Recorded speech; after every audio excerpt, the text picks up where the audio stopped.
დაუნახავი ამორჩევლის წარაკითხვის უწოდინარიც კი არის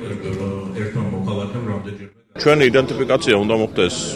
ჩვენი ფოტოსურათის მოშოობით, ბიომეტრიული ფოტოსურათის მოშოობით, როდესაც მიხვალ წინასაარჩევნო რეგისტრაციას გაივლით, გადაიღებენ ფოტოს, ეს ფოტო შევა კომპიუტერში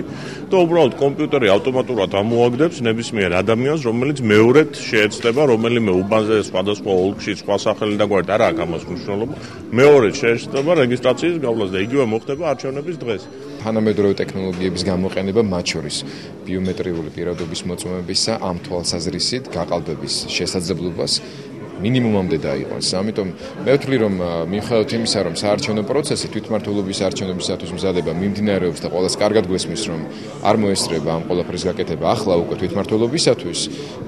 დღესაც კი ამ საარჩევნო პროცესის მიმდინარეობისას და განსაკუთრებით ამ არჩევნების დამთავრებისთანავე ეს საკითხი უნდა იყოს ერთ-ერთი ძირითადი პრიორიტეტი.